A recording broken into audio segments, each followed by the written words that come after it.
জামাত একটা বরকতময় দল। কেন বরকতময় দল বললাম? দীর্ঘদিন ধরে এই দলের উপর নিপীড়ন চলছে, অনেক মানুষকে খুন করা হয়েছে, ক্রস ফায়ার দেওয়া হয়েছে, গ্রেফতার করা হয়েছে। এরপরে এই দলের শক্তি একটু কমেনি। আপনাদেরকে যদি জিজ্ঞাসা করি এই মুহূর্তে জামাতের আমির কে বলেন তো, কয়জন বলতে পারবেন? এখানে 30-40 জন লোক আছে, সব মিলে 5 জন বলতে পারবে না। বুঝতে পারছেন? বলতে পারবে না যে ভারপ্রাপ্ত আমির এই মুহূর্তে কে, বলতে পারবে না।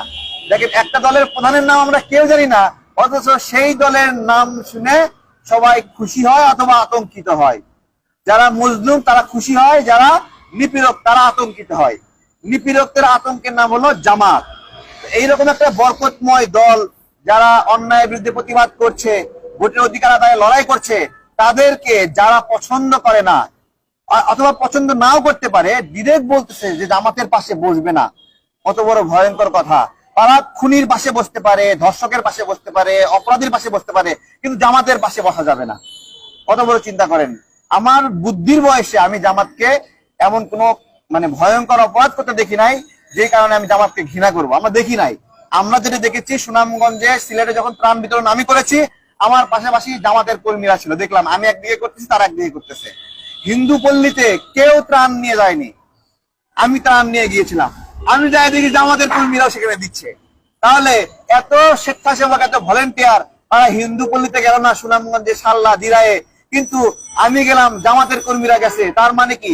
তার মানে জামাতকে যে মৌলবাদী বলে, সাম্প্রদায়িক বলে, এটা ভুল কথা। বাংলাদেশের অন্য ধর্মের সংখ্যালঘুদের বিপদে আপদে সবার আগে আগায় আছে জামাত, এবং সংখ্যালঘুদের উপর সবচেয়ে বেশি নিপীড়ন করেছে আওয়ামী লীগ। আপনি সাল্লা, দিরাই অথবা নাসিরনগর, এই যে রংপুরে সৈকতম ছাত্রলীগ নেতা ডিরেক্ট আস্ত ঘর, 20টা ঘর পুরাই দিছে। কত বড় ভয়ঙ্কর! ছাত্রলীগের নেতা একটা আস্ত ঘর পুরাই দিছে হিন্দুদের।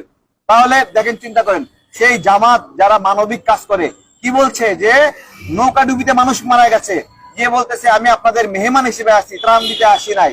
মেহমানরা আসার সময় কিছু নিয়ে আসে না, আমরাও কিছু আপনাদের জন্য নিয়ে আসছি।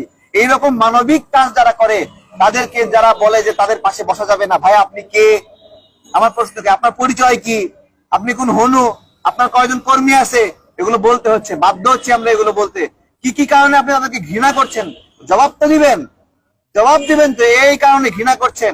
আজকে শেখ হাসিনা চাচ্ছে যে ইসলামিক দলগুলো, ইসলামী আন্দোলন, চরমনাই, তারপর জামাত, তারা যেন বিএনপি সহ বিরোধী দলগুলোর সাথে না মিলে যায়। কেন না মিলে যায়? কারণ যারা বিরোধী রাজনীতি করতেছে তাদের মধ্যে যারা আল্লাহকে ভয় করে রাজনীতি করে, তারা ওই গুলিকে ভয় পায় না। শেখ হাসিনা